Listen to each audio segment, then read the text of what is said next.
What's up, everybody? Matt Kajeski here, back again with the Stochastic Fantasy Football YouTube channel. And today I am here to talk about some best ball. We are going to be going through some running backs with upside, league winners, if you will. Before we get started, make sure to hit that thumbs up button, subscribe to the channel, and hit the notification bell so you know when this and all other content goes live. And we are brought to you by Underdog Fantasy. We'll be referencing their ADP all throughout this video, and they have a bunch of phenomenal offers for you guys. The best of which is a $100 match deposit bonus when you use the promo code Stochastic, or you just click the link in the video description below. They make it super easy for you guys. That extra $100 they're offering you gets you 4 entries into Best Ball Mania 4. You can spread it around some other contests, and they have a ton going on. Tons of best ball drafts. We just mentioned Best Ball Mania 4 with millions of dollars up top in prizes. They have a bunch of other best ball leagues. If something else suits your fancy, they have pick'em contests where you're making lineups of player props. They have GPPs where they have big prizes up top that function more like DFS. There's just a ton going on over there, so make sure to check them out. And we're going to do just that in this video when we talk about some running back ADPs and who might potentially help you win your league. For the purposes of this video, we are talking running backs with upside, and we'll be going outside the top 20 in ADP. If you're drafting a running back inside those top 20 running back positions, they better have upside. Otherwise, you're probably not winning your league. So we're going to be looking beyond that, try to find some diamonds in the rough that you can potentially target a little bit later. And to kick things off, we are going to go to Tampa Bay, where we have an interesting situation with Rachaad White. This is a backfield that I like targeting a lot right now because of the price. Rachaad White is the presumed lead back, ADP of 85.7. He is running back 27 on the board. You can routinely get him in the 6th, 7th round of drafts, and sometimes he falls even later than that. People just a little scared of the situation. And I get it. The running back position here is a little unsettled. They've been rumored to potentially look at somebody else in free agency. It's not exactly a desirable situation, so I'm not sure they're going to land in Ezekiel Elliott or Leonard Fournette, even though he potentially could come back. But again, a lot of these guys want to play with contenders. Fournette did previously, but I wouldn't exactly call Tampa Bay a contender anymore. Their win total is 6.5. We'll get to that a little bit later. The current roster is Chase Edmonds, Keyshawn Vaughn, and Sean Tucker behind Rachaad White. Edmonds and Vaughn have both flamed out pretty bad in the last couple of years. Edmonds fumbled the bag in Miami. He ended up getting traded. Vaughn has never carved out a role in Tampa Bay despite being a day 2 pick. And then you have Tucker, Sean Tucker, that is, from Syracuse. He was awesome in college, little undersized. He's 5'9", 207 pounds, but he went undrafted. So we're not talking about any real commitment that this Tampa Bay team has to Sean Tucker right now. When we look at White, he played well in his short time last year. You can see the stats on the screen, 481 rushing yards. But where he really excels is as a receiver. Caught 50 balls, 290 yards, an average 5.8 yards per reception. This is a skill set he displayed all the way back at Arizona State. And later in the year, we saw something that I think is really important for Rachaad White, the capability to handle a full workload. He went over 20 touches in weeks 10 and 12. They had a week 11 bye. And he also caught he caught at least 4 passes in 5 of the last 6 weeks, excluding that week 18 game. He's 6'2", 210 pounds, and he's handled a large workload going back to his college days, so we know he has the frame, and we know he can do it. When we look at what this team might potentially add in free agency as the summer goes on, I think it's probably going to be a grinder back if they add anyone at all. That leaves Rachaad White's pass catching prowess intact. That's not something I think they're really going to address. They have a bunch of pass catchers behind him. Edmonds, Tucker, those are guys that can catch the ball very well. So if they do sign someone, I think it's going to be a grinder, and I think that's going to at least leave White with a pass catching role.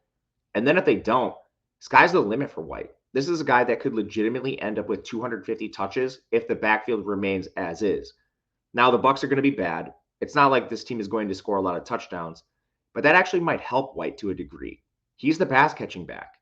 And if this team is trailing, he's going to be on the field catching passes from Baker Mayfield, Kyle Trask, whoever it may be. At some point, it doesn't really matter if this is the role he's playing. He had games with 8 catches, 9 catches last year. That gives you a massive floor for Rachaad White. And with an ADP of 85.7, he's coming off as a strong value right now.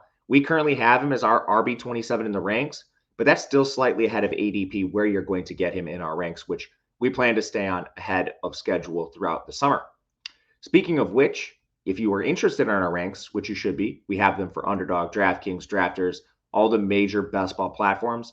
You can find those for $39.95 in the link in the video description below. That'll get you the ranks. It'll get you all the content we have for best ball. We're writing articles. We're updating the ranks constantly, trying to keep an edge on the competition throughout the summer months as things change. As soon as training camp starts to wind into fashion, we're going to get more and more news, and we plan to be on top of that throughout the entire season.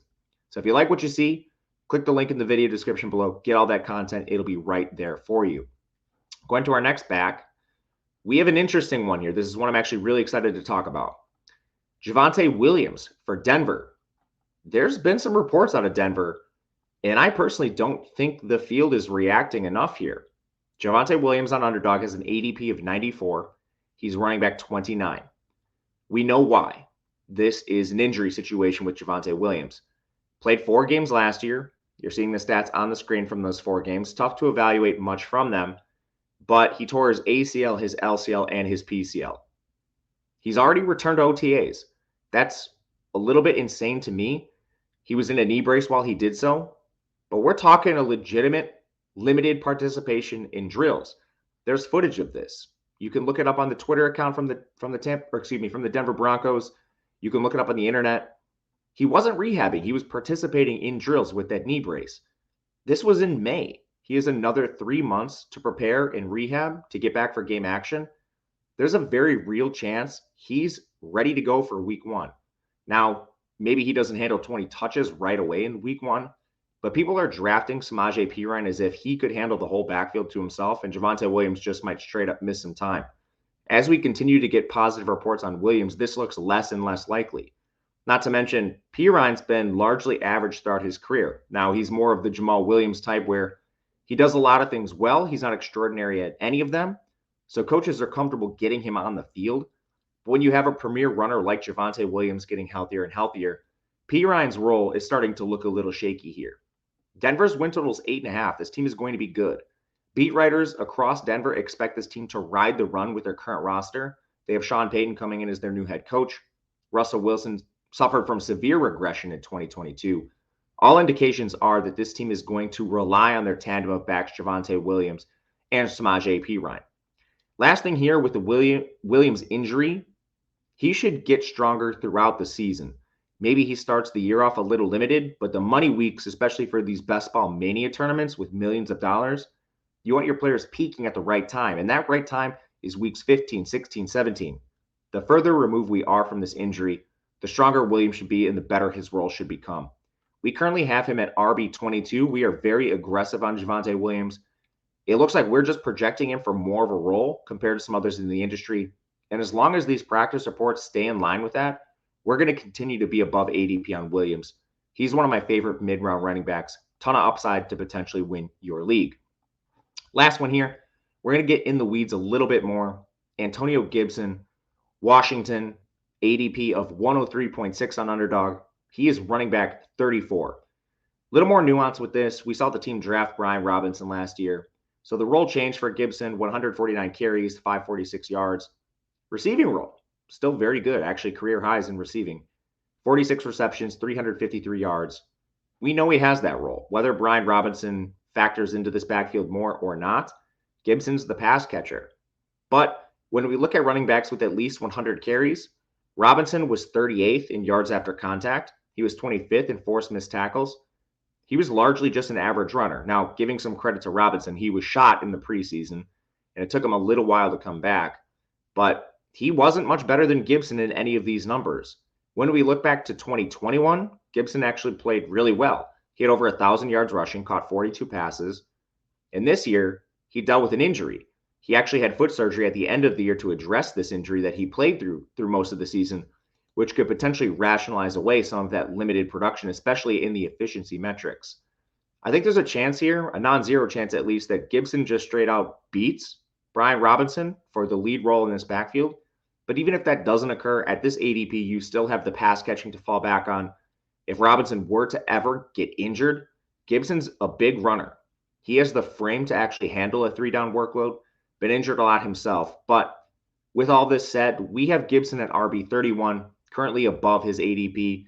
Again, he's 34 on Underdog, so this gives you a very good opportunity to get him right now before people realize that this is a back that potentially does have some league-winning upside. That'll do it for us today. Again, hit the thumbs up button on the way out. Leave a comment. Let me know what you think of these guys. If there's anyone you think could potentially be a league winner outside the top 20 running backs, I'd love to hear about it. But otherwise, thank you guys for watching. And until next time, we'll see you guys later. Good luck.